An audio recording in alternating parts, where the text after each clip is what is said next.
Hello दोस्तों, very good morning.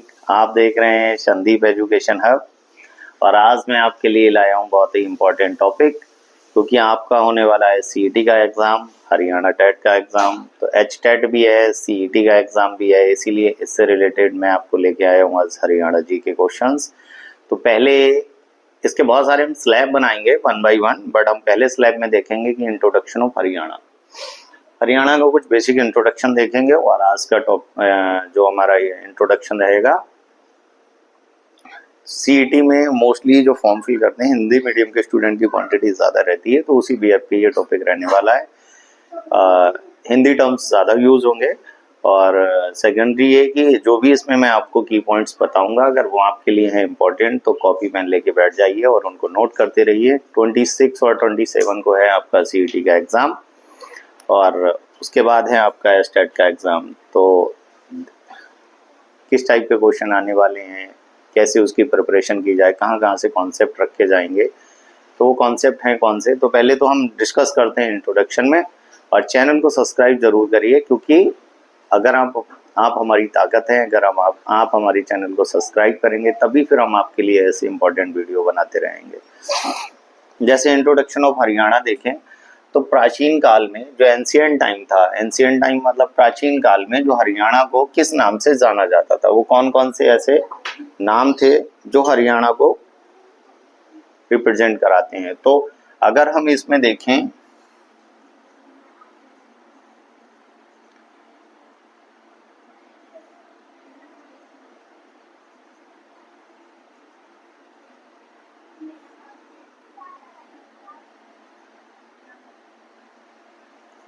आप क्या क्या नाम देते थे? आप इसको कहते थे आर्यव्रत, ये तो पहला इसका नाम था। दूसरा ब्रह्मोपदेश,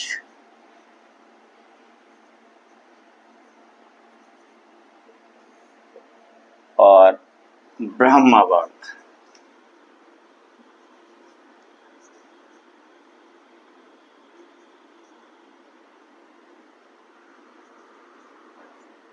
इन नामों से इसको जाना जाता था। तो प्राचीन काल में हरियाणा को जानते थे आर्यवर्त है, ब्रह्मोपदेश है या ब्रह्मावर्त है।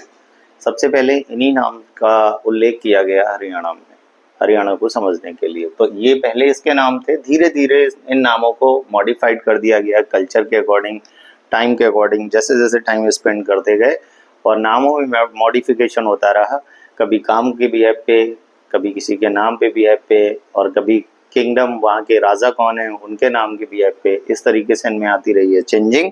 तो प्राचीन काल में तो ये इम्पोर्टेंट है कि हरियाणा को किस नाम से जानते हैं। पहला है, ये दूसरा है और ये तीसरा है। ये तीन नाम बहुत पॉपुलर थे, इन नामों से हरियाणा को जाना जाता था। लेकिन बहुत सारी चीजों में अलग अलग इसके डिस्कशन मिलते हैं। एक है आपका मनुस्मृति।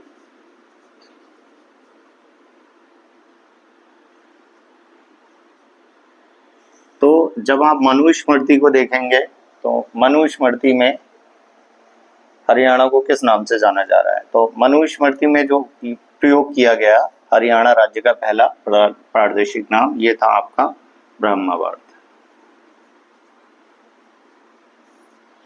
तो अगर हम प्राचीन काल में ये तीन नाम थे, इन्हीं में से ये वाला नाम मनुस्मृति में भी इसका जिक्र किया गया। अच्छा, ये बहुत एंशियंट टाइम की बात है, तो फिर इसमें ये नहीं कि हरियाणा को अभी लेटेस्ट कोई नाम दिया गया है, पहले हरियाणा नहीं था। कालखंड के अकॉर्डिंग ही इनको डिस्ट्रीब्यूट किया गया। जैसे कि ऋग्वेद सबसे प्राचीन वेदों में से ऋग्वेद को माना जाता है, और ऋग्वेद के अंदर भी हरियाणा का नाम मिलता है। तो ऋग्वेद में किस नाम से इसको जानते थे?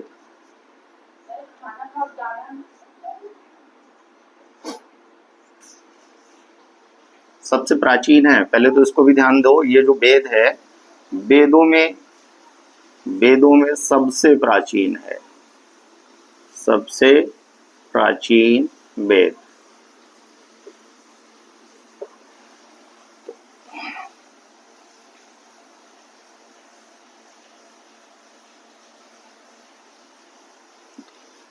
अब ऋग्वेद है ना, ये वेद तो 4 वेद है हमारे, जिसमें सबसे प्राचीन वेद है, और उसमें हरियाणा का नाम रज हरियाणी के नाम से देखा गया है, रज हरियाणी। इस नाम से प्राचीन काल ऋग्वेद में इसका जिक्र किया गया है। तो ऋग्वेद एक तो वेदों में सबसे प्राचीन, और सेकेंडरी ऋग्वेद में हरियाणा का जो नाम लिया गया वो था रज हरियाणे। तो आपको ये हरियाणा के नाम आपको याद रखना है, किस कालखंड में किस नाम से जाना गया। मनुस्मृति में क्या बोला गया, उससे एंशिएंट टाइम में और पहले क्या बोला गया, और ऋग्वेद के अंदर क्या बोला गया। और ऋग्वेद को याद भी रखना है कि 4 वेद हैं, जिसमें से सबसे प्राचीन वेद है आपका ये। और उसके बाद अगर हम और बात करें तो महाभारत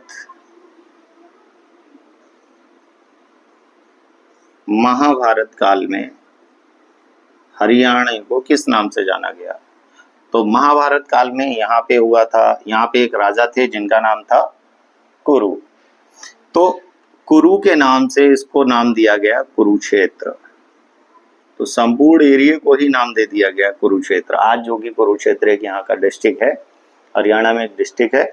लेकिन जब यहाँ एक बार राजा थे जिनका नाम महाभारत काल के टाइम में यहाँ के जो राजा थे, उस राजा का नाम था कुरु, और ये कुरु का एरिया था, इसीलिए इसको कुरुक्षेत्र के नाम से, क्षेत्र मतलब वही एरिया, खंड या भूमि का एक टुकड़ा जिसपे किसी पर्टिकुलर किसी राजा का हक हो, उसकी किंगडम हो, तो उसका अधिकार हो। तो कुरु यहाँ के राजा थे, महाभारत काल का टाइम था, तो इसी वजह से पूरे एरिया को नाम दिया गया था कुरुक्षेत्र। तो आई होप आपको ये समझ आए होंगे हरियाणा के नाम क्या थे। वन मोर टाइम रिपीट कराता हूँ। प्राचीन काल में आप इसको आर्यवर्त, ब्रह्मोपदेश, ब्रह्मावर्त के नाम से जानते थे। मनुस्मृति में इसका जिक्र ब्रह्मावर्त के नाम से किया गया है। और ऋग्वेद में सबसे प्राचीन वेद है 4 वेदों में, जिसमें इसका वर्णन रज हरियाणा के रूप में किया गया है। महाभारत काल में एक यहाँ के राजा कुरु थे, जिस वजह से इसका नाम कुरुक्षेत्र रखा गया। तो ये तो हमारे प्राचीन काल में जो इंट्रोडक्शन है कि हरियाणा को किस किस नाम से जाना गया। और अब हम यहाँ पे ये देखने वाले हैं कि इंडिया को फ्रीडम जब मिल गई उसके बाद यहाँ पे किस तरीके से इसका स्थापना दिवस या इसको कब कब मनाया गया उसके बारे में बात करते हैं। तो पहले अब देखते हैं यहाँ पे, तो गीला हो गया है। पहले देखते हैं हम यहाँ पे राजकीय भाषा।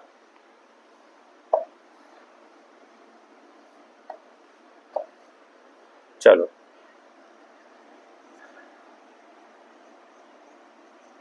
राजकीय भाषा यहाँ की क्या है। तो पहली भाषा तो यहाँ की है हिंदी। फर्स्ट प्रेफरेंस दिया जाता है हिंदी को। और वैसे भी आर्टिकल 343 कॉन्स्टिट्यूशन में ये इसका उल्लेख है कि देश की या राष्ट्र की कोई भाषा वैसे नहीं है, लेकिन कामकाज करने की एक भाषा है ना। राष्ट्रीय भाषा तो नहीं है, बट राजकीय भाषा है कि आप अपने यहाँ पे जो अपना ऑफिस का कामकाज है या जो राज्य स्तर पे जो आप अपना कामकाज करते हो किस ऑफिशियल लैंग्वेज में करते हो, तो हिंदी को उसमें प्रेफरेंस दिया गया है, फर्स्ट प्रेफरेंस हिंदी। और इसी तरीके से इसमें एक चेंजिंग और कर दी गई बाद में। सेकेंड जो द्वितीय भाषा थी, ये तो फर्स्ट थी,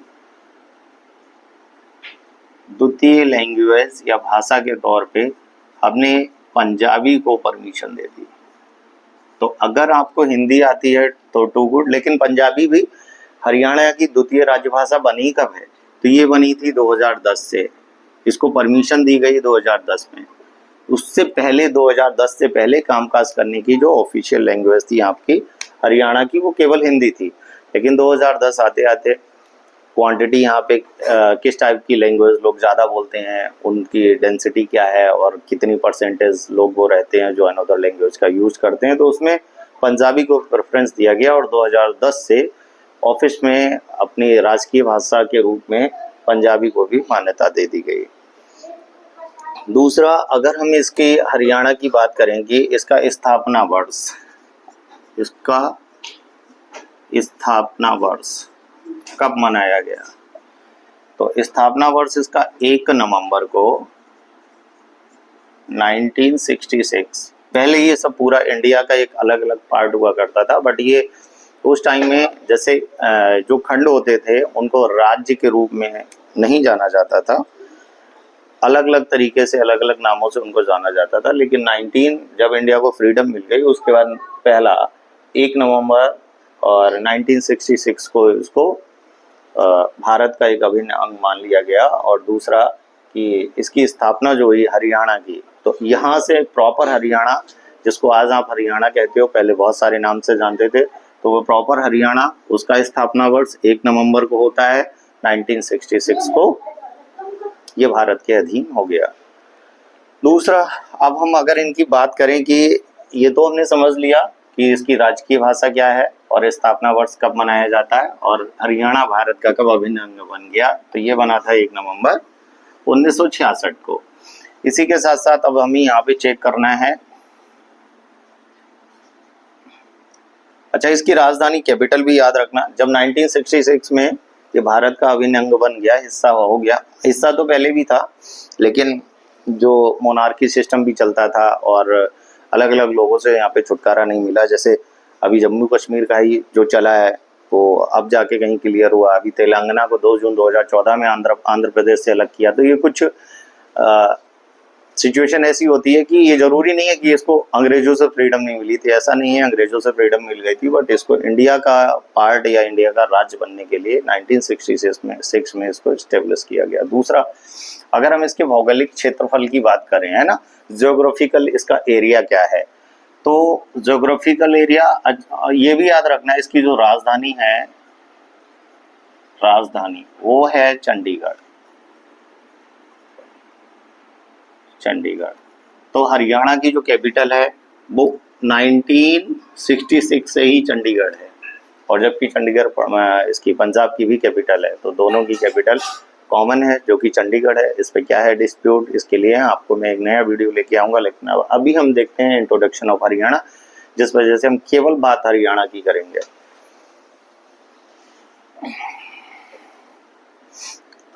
अगर हम देखें इनका भौगोलिक क्षेत्रफल, है ना, ज्योग्राफिकल एरिया इनका कैसा है, क्या है और कितने परसेंट है, तो पहले तो आपको इसका फार्मूला भी निकालना आना चाहिए, है ना। भौगोलिक क्षेत्रफल, या फिर इसी को आप बोलेंगे ज्योग्राफिकल एरिया। तो जो भौगोलिक क्षेत्रफल है ये टोटल है आपका 44,212 वर्ग किलोमीटर, वर्ग किलोमीटर।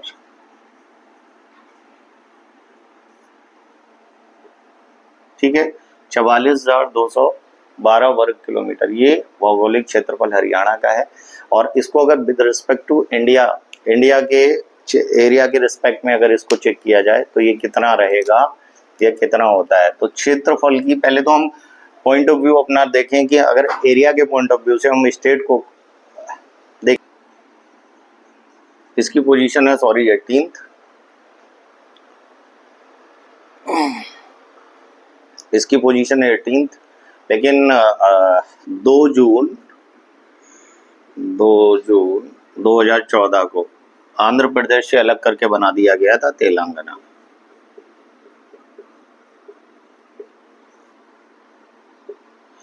तो उससे ये बना है 2014 को, उससे पहले ये 18th पोजीशन था। अगर उसको हटा दें तो इसकी पोजीशन हो जाएगी 17th, क्योंकि तेलंगाना जब आंध्र प्रदेश को छोटा बना दिया गया तो इसका मतलब अब जाके वो, पहले इसकी पोजीशन थी 18th और अब इसकी पोजीशन हो गई है 17th।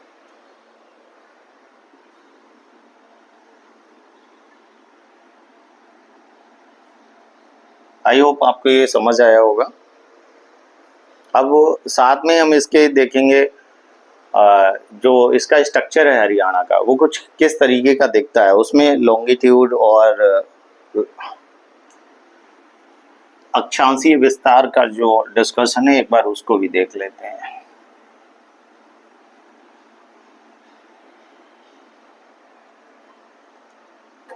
तो कितने स्टेट से ये घिरा हुआ है, कैसे। अब देखिए एक्यूरेट स्ट्रक्चर तो मैं आपको जल्दी से रफ पे नहीं बना पाऊंगा, तो मैं आपको क्या एक मॉडिफाइड ऐसी स्ट्रक्चर बना के आपको बता दे रहा हूँ कि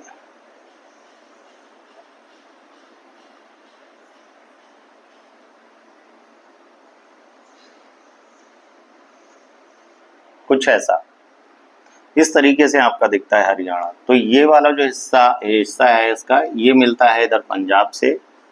ये जो ऊपर वाला हिस्सा है ये मिलता है हिमाचल प्रदेश से, और जो ये बीच वाला हिस्सा है ये वाला, ये है आपका यहाँ पे उत्तर प्रदेश। और जो यहाँ पे थोड़ा सा गैप, ये जो अंदर की तरफ ऐसे है, ये वाला हिस्सा है दिल्ली, दिल्ली का। ठीक है, तो इस तरीके से इसकी कुछ ज्योग्राफी है जो ये इस तरीके से इसको कुछ कवर करता है। इस साइड में पंजाब है, इसके टॉप पे हिमाचल प्रदेश है, इसके नीचे उत्तर प्रदेश है, और ये सबसे लोअर पार्ट में यहाँ पे दिल्ली है। तो इतने स्टेट इसको कवर करते हैं हरियाणा को चारों तरफ से, जिसमें से अच्छा ये वाला हिस्सा इसका, ये वाला हिस्सा तो रह गया, ये वाला हिस्सा है राजस्थान का। और जो बाउंड्री शेयर करता है हरियाणा, वो सबसे लंबी बाउंड्री अपनी शेयर करता है हरियाणा के साथ। तो यहाँ पे ये सबसे ज्यादा सीमा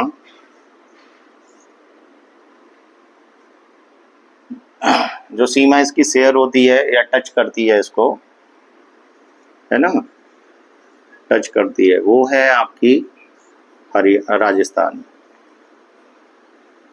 तो इस वाले सेक्शन से अपनी बाउंड्री शेयर ज्यादा करता है हरियाणा से। बाकी क्योंकि इधर स्टेट भी छोटे छोटे, और जो यूपी है, यूपी के केवल एक हिस्से से ये बाउंड्री शेयर करता है।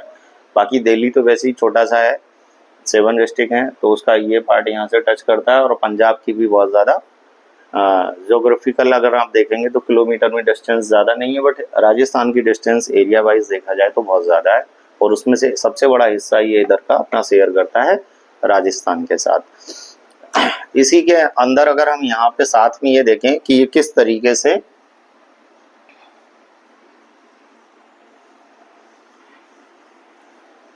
इसका अक्षांशीय विस्तार अगर देखा जाए, यहाँ लिख देता हूं, इसकी अगर स्थिति देखी जाए तो 27, 39 ये डिग्री है, ये मिनट होता है, से 30, 55, 30 डिग्री 55 उत्तरी अक्षांश, उत्तरी अक्षांश मतलब ये लैटिट्यूड की बात कर रहा है, लैटिट्यूड। तो लैटिट्यूड कौन सा है? नॉर्दर्न लैटिट्यूड, है ना। तो नॉर्दर्न लैटिट्यूड इसका है 28 डिग्री 39 मिनट से 30 डिग्री 55 मिनट, ये ठीक है। और ये तो नॉर्दर्न की बात हो गई। अब हम ईस्ट लॉन्गिट्यूड की भी बात कर लेते हैं कि ईस्ट लॉन्गिट्यूड में इसकी स्थिति क्या है। तो इसकी स्थिति है यहाँ 74 डिग्री 28 मिनट से 77 डिग्री 36 मिनट पूर्वी देशांतर, पूर्वी देशांतर, ये इसकी स्थिति है, जिसको आप ये कह सकते हो कि ये ईस्ट क्या है, लॉन्गिट्यूड। ये लैटिट्यूड है, ये लॉन्गिट्यूड है। तो ध्यान रखना है इसका। अगर आपको उत्तरी अक्षांश पे चेक करना है, उत्तरी अक्षांश पे जो नॉर्दर्न लैटिट्यूड वो है आपका 27 डिग्री 39 मिनट से 30 डिग्री 55 मिनट तक। और अगर आपको पूर्वी देशांतर देखना है तो आपका है ये 74 डिग्री 28 मिनट से 77 डिग्री 36 मिनट। तो ये इसकी कुछ ज्योग्राफी की कंडीशन है। आगे हम जानते हैं कि इसका सबसे बड़ी बाउंड्री किससे शेयर करता है, किस तरीके से। आइए इसको रफ करते हैं और देखते हैं आगे।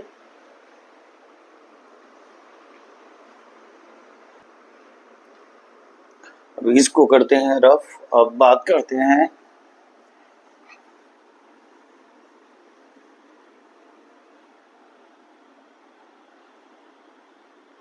अच्छा, जो मैंने अभी आपको एक स्ट्रक्चर बना के दिखाया था कि सबसे ज़्यादा बाउंड्री जो शेयर होती है, सबसे ज़्यादा बाउंड्री शेयर करता है, मैक्सिमम बाउंड्री शेयर करता है राजस्थान से, और मिनिमम बाउंड्री शेयर करता है हिमाचल प्रदेश से ना। तो जो इसको लिख लेना आप, मैक्सिमम बाउंड्री मैक्सिमम होती है आपकी राजस्थान से बाउंड्री शेयर करता है, और सबसे कम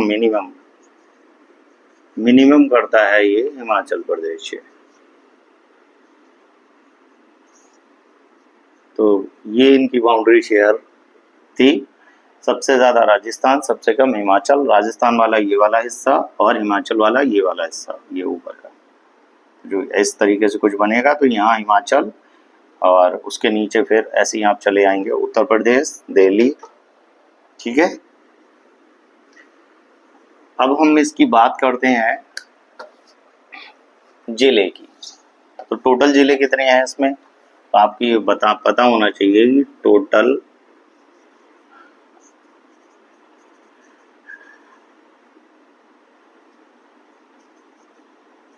डिस्ट्रिक्ट हैं, डिस्ट्रिक्ट नहीं,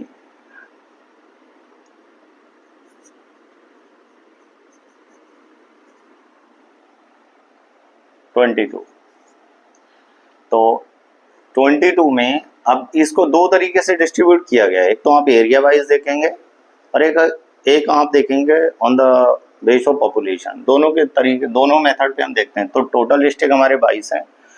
इन 22 के अंदर अगर हम देखें तो हमें देखना है क्षेत्रफल के हिसाब से, एरिया वाइज। ठीक है, हम देखेंगे क्षेत्रफल के हिसाब से। तो क्षेत्रफल वाइज अगर हम देखें, सबसे बड़ा और सबसे छोटा,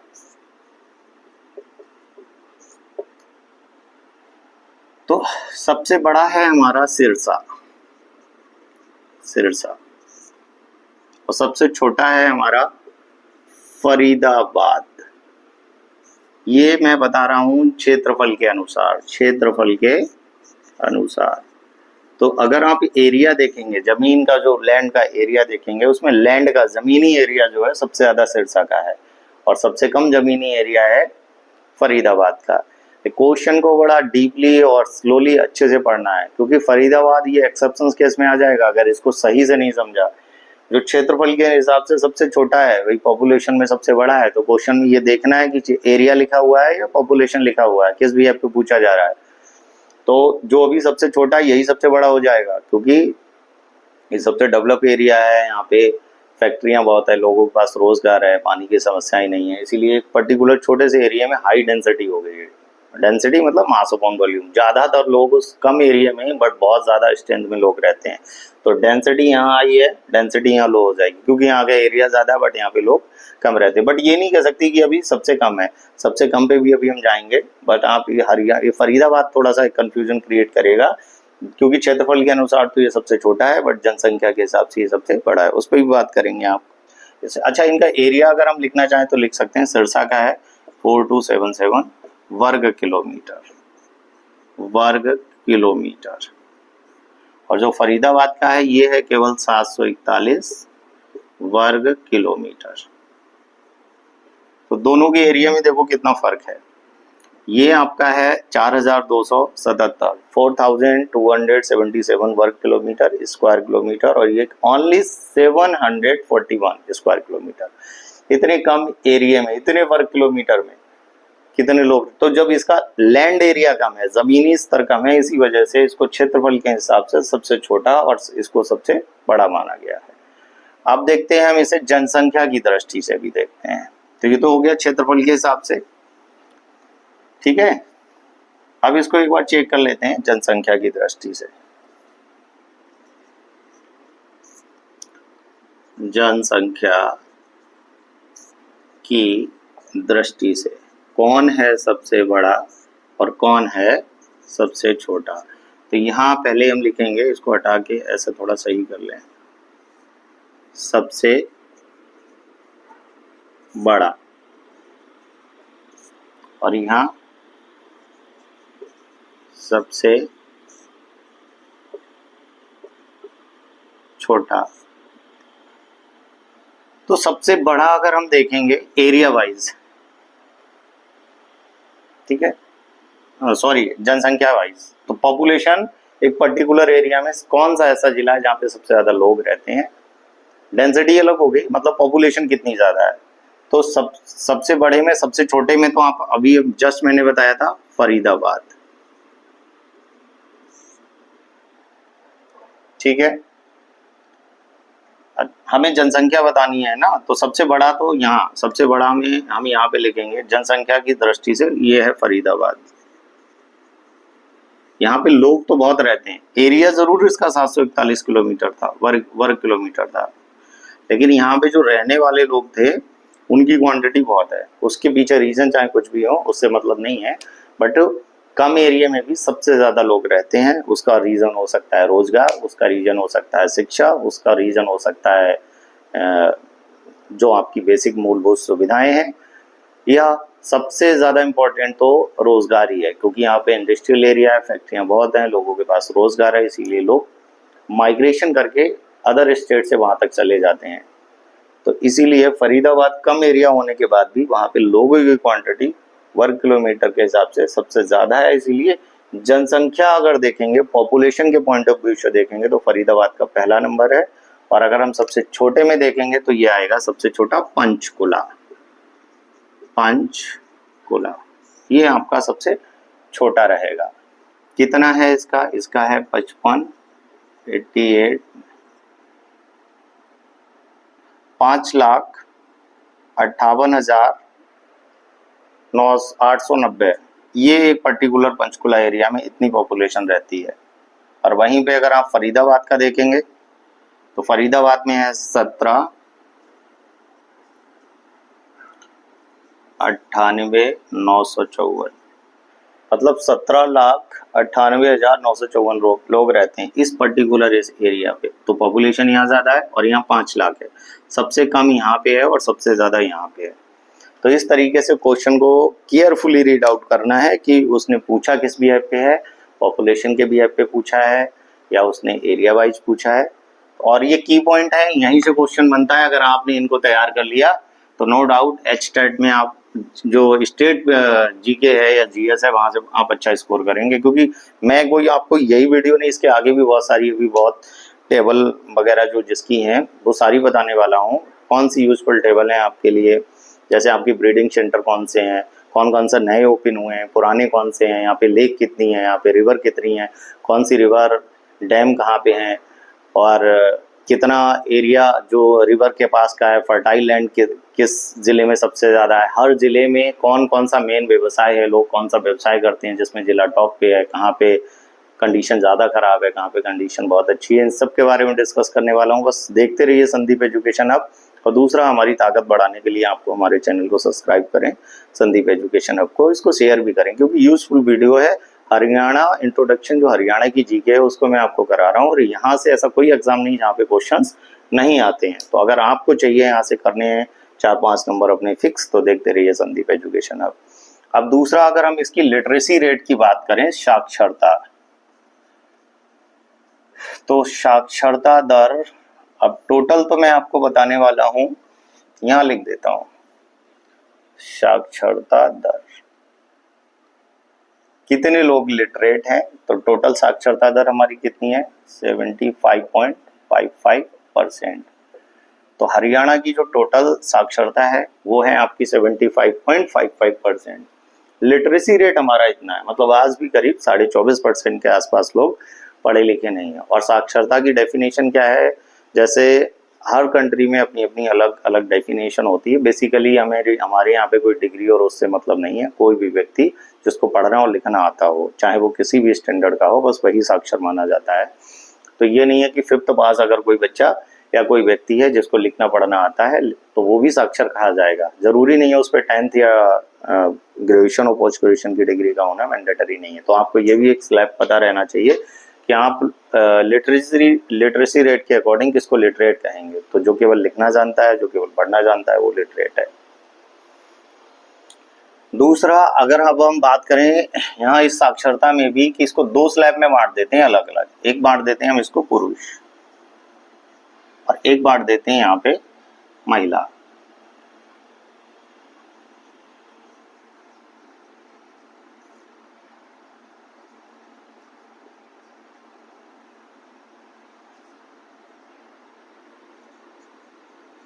साक्षरता तो टोटल तो जो हमारी 75% है, इसमें भी 84.06% पुरुष ही साक्षर है।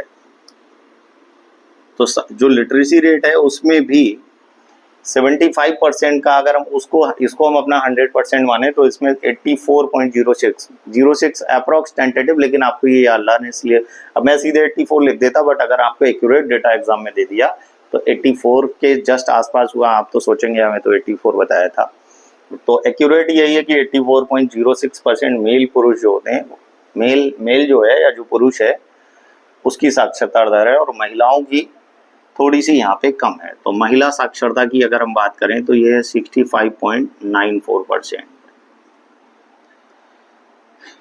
अब इसमें भी अलग अलग कर दें कि कौन कौन सा जिला है, क्योंकि देखिए इंडिविजुअल सीईटी का एग्जाम है या स्टेट का एग्जाम है, तो वो इंडिविजुअल जब किसी स्टेट का एग्जाम होता है तो वो अपने स्टेट में डिस्ट्रिक्ट वाइज भी कभी कभी यहाँ से क्वेश्चन पूछ लेते हैं। तो आपको ये भी पता करना है कि टोटल साक्षरता 75.55 है, पुरुषों की इसमें साक्षरता जो रेट है वो 84.6 है और महिलाओं की 65.94 है। इसके अंदर भी जो आपके डिस्ट्रिक्ट है उसमें कौन से डिस्ट्रिक्ट की सबसे ज़्यादा है और कौन से डिस्ट्रिक्ट की सबसे कम है, और डिस्ट्रिक्ट वाइज में भी किस डिस्ट्रिक्ट में पुरुष की ज़्यादा है, किस डिस्ट्रिक्ट में महिलाओं की ज़्यादा है और किस डिस्ट्रिक्ट में सबसे कम है। आइए उसको भी जान लेते हैं एक बार यहीं पे।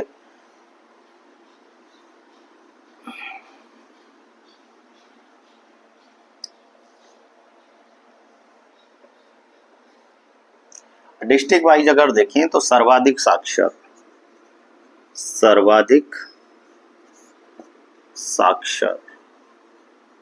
ये है अपना गुरुग्राम। सबसे ज्यादा साक्षर लोग अगर हैं यहाँ पे तो ये गुरुग्राम में, और न्यूनतम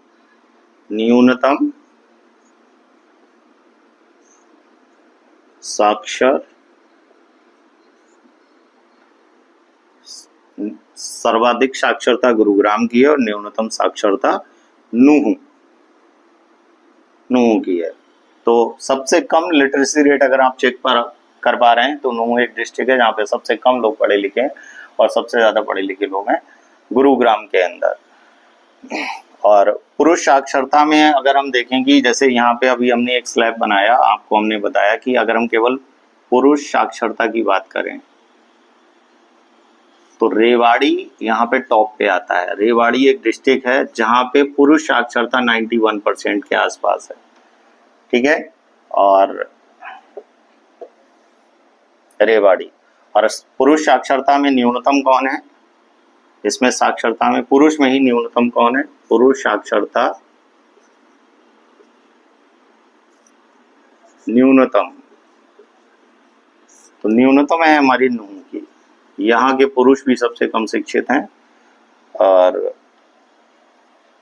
सबसे ज्यादा रेवाड़ी के हैं जिसमें लगभग 91% के आसपास है। अब महिलाओं में भी अगर देखें हम तो सर्वाधिक साक्षरता, देखिए टोटल साक्षर लोग इतने हैं जिसमें सर्वाधिक साक्षर गुरुग्राम है और सबसे कम साक्षर नूहू है, और पुरुष साक्षरता में सबसे आगे टॉप पे रेवाड़ी है, पुरुष साक्षरता में सबसे पीछे नूहू है। अब महिला साक्षरता बची हुई है, एक बार उसको भी देख लेते हैं तो आपको समझ आ गया होगा। पुरुष साक्षर, पहले तो टोटल साक्षरता जिसमें से आपको मैंने लिखा दी है कि पुरुष की साक्षरता कितनी थी और महिलाओं की कितनी थी। उसके बाद सर्वाधिक साक्षर जिला कौन सा है, सर्वाधिक साक्षरता वाला जिला, ठीक है। तो सर्वाधिक साक्षरता वाला जो जिला है वो है गुरुग्राम, और न्यूनतम साक्षरता वाला जिला वो है नूहू। और इसी में एक और निकालते हैं, पुरुष साक्षरता सबसे ज्यादा रेवाड़ी जिले की है और न्यूनतम साक्षरता ये नूहू जिले की है, ये जिला ही है, ठीक है। तो ये आपको याद रखना है सबसे कम। ये तो पुरुष की बात हो गई। इसी पे जल्दी से एक बार बात कर लेते हैं महिलाओं की कि सबसे कम सबसे ज्यादा पढ़ी लिखी महिलाएं किस डिस्ट्रिक्ट में है और सबसे कम किस में है, क्योंकि इस पे बन सकते हैं आपके बहुत इंपॉर्टेंट बेसिक क्वेश्चंस, तो इनको आप तैयार रखिए। महिला साक्षरता की अगर हम बात करें, सर्वाधिक सेम है ये भी, जो सर्वाधिक महिला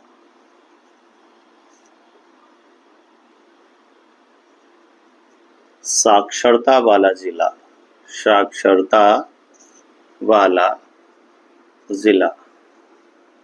तो ये कौन सा है, गुरुग्राम। गुरुग्राम। और न्यूनतम साक्षरता वाला जिला ये कौन सा है? ये फिर आपका आ जाएगा नो। महिलाओं की तो पोजीशन इसमें बहुत ज्यादा खराब है, 36.06% के आसपास हैं। और गुरुग्राम में ये आप कह सकते हो 77.98, अप्रोक्स टेंटेटिव ये 78 के आसपास। इतने परसेंट महिलाएं, सर्वाधिक साक्षर महिला अगर आपको दिखेंगी तो गुरुग्राम के अंदर, और सबसे कम अगर आपको पढ़ी लिखी महिलाएं दिखेंगी तो नू के अंदर। और रेशियो देखिए, परसेंटेज देखिए कितना ज्यादा कम है, 36.06%। मतलब यहाँ पे फीमेल लिटरेसी रेट बहुत ज्यादा खराब है। और किसी भी देश की या किसी भी स्टेट का जो डेवलपमेंट है वो होता है एजुकेशन के बिहेव पे। अगर आप किसी भी देश को बर्बाद करना चाहते हैं तो उसकी एजुकेशन को खराब कर दीजिए। जहाँ की एजुकेशन लिटरेसी रेट खराब है वहाँ पे बेरोजगारी, भुखमरी, हॉस्पिटलिटी सुविधा, बहुत सारी तरीके की चीज़ें ऐसी होंगी जो कि आपके फेवर में नहीं होंगी, और उनको सुधारने में आपको कई वर्षों लग जाएंगे, जिसकी वजह से वो स्टेट उन कुछ चंद जिलों की वजह से जहाँ पे लिटरेसी रेट कम है उनकी वजह से वो स्टेट बहुत पीछे आ जाता है। उसको कई साल लगते हैं रिकवर करने के लिए। सबसे इम्पोर्टेंट बात है कि सबसे इम्पोर्टेंट ये कि लिटरेसी रेट कहीं का भी अच्छा होगा तो वो लोग समझदार होंगे, एजुकेशन अच्छी है उनकी, इसी वजह से उनके पास रोजगार होगा।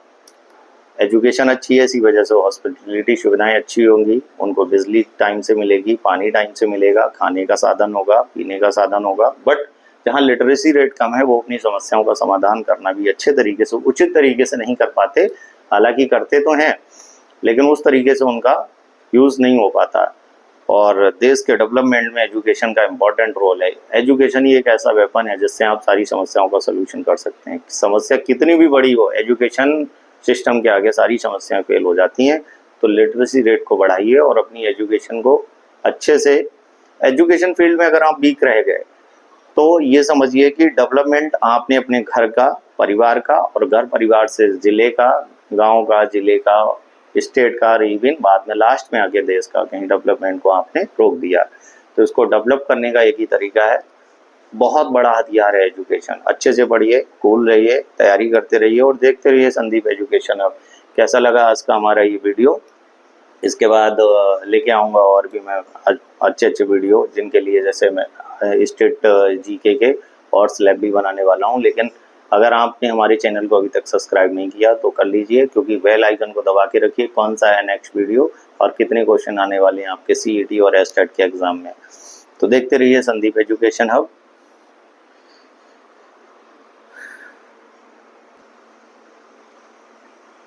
आगे देखते हैं हम इसके राजनीतिक परिदृश्य को कि यहाँ पे किस तरीके से राजनीतिक परिदृश्य को बताया जा रहा है। आप इसको देखिए, इसमें टोटल राजनीतिक परिदृश्य में आपको यहाँ पे टोटल डिस्ट्रिक्ट देखना है। तो हिंदी में लिखता हूँ, कुल जिले, जिले टोटल डिस्ट्रिक्ट की संख्या है 22। मंडल हैं आपके टोटल यहाँ पे 6, ठीक है, 6 मंडल हैं। और 6 में से पुराने जो थे 4 थे, 2 नए बने हैं। ये भी क्वेश्चन पूछ सकता है, 2 नए मंडल, उनके नाम क्या हैं और कब बने थे, किस ईयर में बने थे। तो आपको पता होना चाहिए जो 2 नए मंडल बनाए थे वो 2017 में बनाए थे, ठीक है। तो टोटल पहले मंडल 4 थे, बट अभी 2017 के बाद 2 मंडल और ऐड ऑन हो गए, इसलिए अब इनकी क्वांटिटी पहले 4 थी, अब 2 और ऐड होके हो गई 6। कौन से 2, अब ये पूछ सकता है कि क्वेश्चन बन सकता है यहाँ से कि कौन से 2 नए मंडल बने हैं, तो उनके नाम बताना है, या किस ईयर में 2 नए मंडल की स्थापना की गई। तो ये आपकी 2017 में की गई। और इसमें पहला मंडल आपका बना है करनाल और दूसरा मंडल आपका बना है फरीदाबाद। तो 2017 से 4 की जगह 6 मंडल हो गए, 17 में इनका फॉर्म किया गया। इनको एक करनाल है, दूसरा फरीदाबाद। अच्छा, अभी मैं आपको जस्ट बताऊंगा इसके बाद कि वो 6 मंडल कौन से हैं और हर मंडल में कौन कौन सा डिस्ट्रिक्ट आते हैं, उसकी एक टेबल बना के आपको दिखा दूंगा। इससे पहले हम यहाँ पे टोटल गांव देख लें। तो कुल ग्राम। टोटल 22 जिले के अंदर आपके यहाँ कितने गांव हैं? तो आपके गांव की संख्या ये आपको लर्न रखना है अच्छे से, 7376 तो कुल गांव हैं ये, इतने गांव हैं आपके 22 जिलों में। 22 जिले जो आपके हैं इनको मिला के आपके हैं इतने गांव। 22 जिलों में गांव की जो टोटल कुल संख्या है वो है आपकी 7376, 7376। अच्छा, नगर निगम की भी बात कर ली जाए तो जो आपके नगर निगम हैं इनकी क्वांटिटी कितनी है, यहाँ से क्वेश्चन जरूर रहते हैं। तो ये आपकी क्वांटिटी है 11। साथ में यहीं पे और देख लेते हैं, चलो पहले इसको साफ करते हैं, इसको एक बार देख लो आप। राजनीतिक परिदृश्य में टोटल जिले 22 हैं, कुल मंडल 6 हैं, पहले 4 थे, 2 नए बन गए। कब बने? 2017 में। नाम क्या है? करनाल और फरीदाबाद। 22 जिलों में कितने गांव हैं? तो 7376 गांव हैं। नगर निगम कितने हैं हमारे यहाँ? नगर निगम हरियाणा में है टोटल 11। अब हम यहाँ देखेंगे कि हरियाणा के अंदर हमारे यहाँ विधानसभा की सीटों की संख्या क्या है। तो विधानसभा सदस्य ये कितने हैं? विधानसभा सदस्य 90 हैं। लोकसभा सदस्य आप मुझे कमेंट बॉक्स में बताइए लोकसभा के सदस्यों की जो एज क्राइटेरिया होता है क्या होता है, कितने साल के लोग हैं जो लोकसभा के सदस्य बनने की योग्यता रखते हैं। तो लोकसभा के सदस्यों की कुल संख्या जो है वो है 10। और राज्यसभा यहाँ से क्वेश्चन बनता है, राज्यसभा सदस्य ये कितने हैं? ये हैं आपके 5। ठीक है, विधानसभा के सदस्यों की संख्या 90 है, लोकसभा के सदस्यों की संख्या 10 है और राज्यसभा के सदस्यों की संख्या 5 है। ये बहुत इंपॉर्टेंट टॉपिक है। यहाँ से क्वेश्चन इतना इंपॉर्टेंट है कि यहाँ से क्वेश्चन 100% आएगा, 100% यहाँ से क्वेश्चन रहता है। तो इस टेबल को देखना ना भूलिए। और इसके आगे देखते हैं राजनीतिक परिदृश्य से आगे, आपको ये सारी चीजें पता होनी चाहिए। इसी में अब हम एक बार मंडल को डिफाइन कर देते हैं। ठीक है, जैसे पहला मंडल आपको अभी 4 पहले थे और 2 बाद में बन गए तो हो गए 6। अगर हम बात करें करनाल की, तो करनाल अपने आप में एक मंडल है जिसमें कौन कौन से जिले आते हैं। तो करनाल आएगा, दूसरा कैथल आएगा और तीसरा पानीपत। ये 3 ऐसे डिस्ट्रिक्ट हैं जो कि करनाल मंडल के अकॉर्डिंग आते हैं। दूसरा मंडल है आपका अंबाला, इसमें कौन कौन से जिले आपने लिए हैं। तो इसके अंदर एक तो अंबाला ही आएगा, दूसरा आएगा इसमें पंचकुला आएगा, ठीक है, तीसरा आपका आएगा इसमें कुरुक्षेत्र, तीसरा इसी में आएगा कुरुक्षेत्र जो एक जिला है वो अंबाला मंडल के अंदर ही आता है। और लास्ट है आपका यमुना नगर। ये डिस्ट्रिक्ट हैं जो आपके अंबाला के अंदर आते हैं। और जो तीसरा आपका मंडल है उसका नाम है हिसार। इनको आपको लर्न रखना है हर समय, क्योंकि ये किस मंडल में कितने जिले हैं क्वेश्चन बन सकता है कि सबसे बड़ा मंडल कौन सा, सबसे छोटा मंडल कौन सा, कुरुक्षेत्र किस मंडल में आता है, गुड़गांव किस मंडल में आता है, रेवाड़ी किस मंडल का पार्ट है। तो एवरीथिंग आपको पता होना चाहिए। छोटे से तो एक तो आपके मंडल कितने हैं हमारे यहाँ, बस टोटल मंडल ही 6 हैं। तो हर मंडल को अलग अलग आप उसको अलग अलग डिस्ट्रीब्यूट करो और उसको नाम लिखो कि किस मंडल में कौन कौन से डिस्ट्रिक्ट आते हैं। जैसे हिसार में आपका आता है सिरसा, एक दूसरा आता है जींद, तीसरा आपका आता है फतेहाबाद।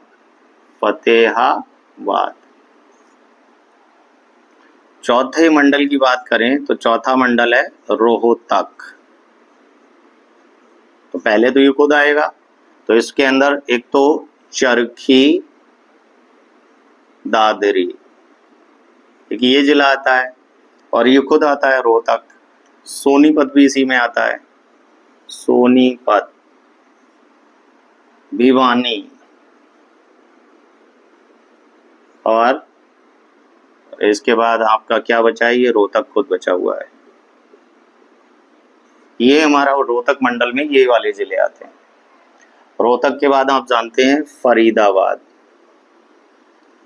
5वां मंडल है आपका फरीदाबाद। इस मंडल में कौन कौन से जिले आते हैं?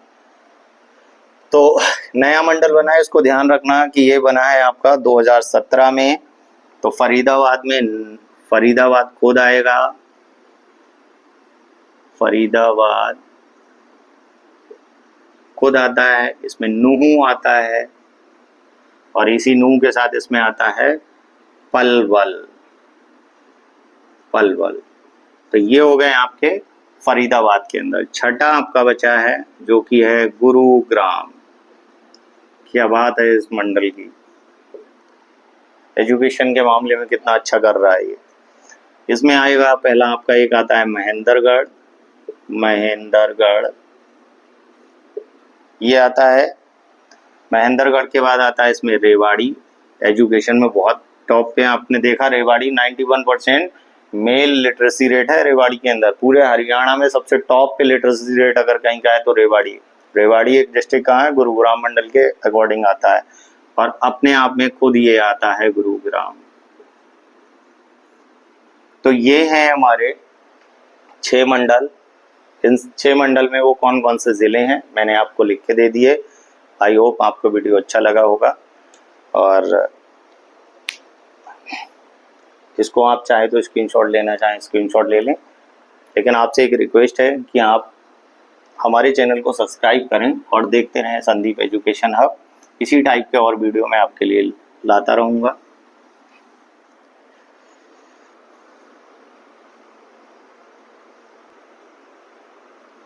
आगे हम देखते हैं कुछ प्रसिद्ध स्थलों के नाम, वो क्या क्या हैं और इन कौन कौन सी डिस्ट्रिक्ट में क्या क्या चीज़ फेमस है।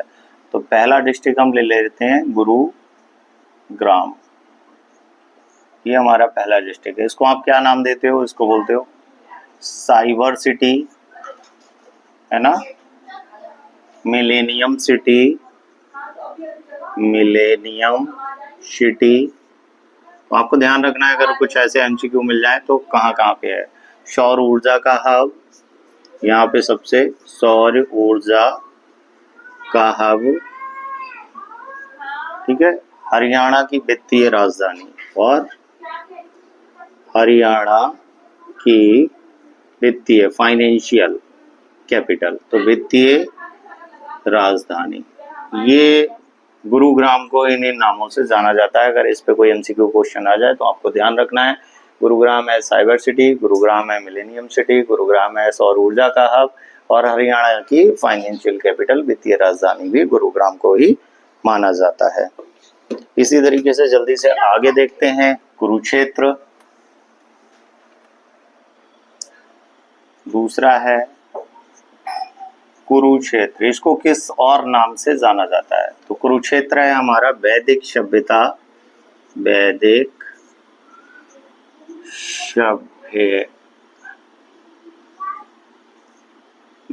सभ्यता का पालना। अगर वैदिक सभ्यता का पालना आ जाए तो कुरुक्षेत्र। हरियाणा की सांस्कृतिक राजधानी है ना,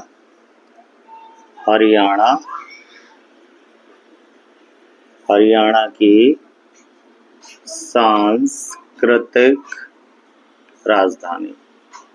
तो ये कैपिटल भी है भाई, ठीक है। ध्यान रखना है कि किस टाइप से। धर्म नगरी भी यही है, धर्म नगरी। कुरुक्षेत्र को ही धर्म नगरी के नाम से जाना जाता है और बोला जाता है 360 तीर्थों का शहर, 360 तीर्थों का शहर। ये भी कौन है? कुरुक्षेत्र। तो एक बार फिर से देखते हैं। वैदिक सभ्यता का पालना कुरुक्षेत्र है, हरियाणा की सांस्कृतिक राजधानी कुरुक्षेत्र है, धर्म नगरी कुरुक्षेत्र है, 360 तीर्थों का शहर भी कुरुक्षेत्र को ही कहा जाता है। आई होप आपको ये सब समझ आ रहे होंगे। ये क्या है? ये प्रसिद्ध स्थलों के कारण उनको क्या क्या उपनाम दिए गए, किस डिस्ट्रिक्ट में कौन सी चीज फेमस हुई जिसकी वजह से उनको वो उपनाम दे दिए गए। जैसे तीसरा है आपका करनाल। तो करनाल क्यों फेमस है?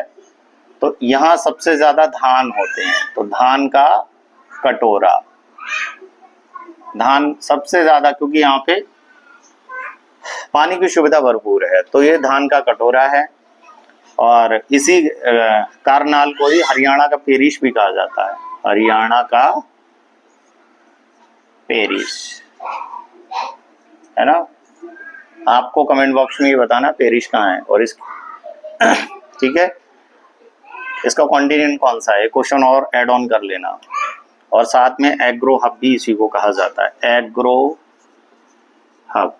तो अगर कहीं आपको एमसीक्यू में ये वर्ड्स दिखाई देते हैं तो ये हो जाएंगे इसके उपनाम, जिनकी वजह से ये डिस्ट्रिक्ट जाने जाते हैं।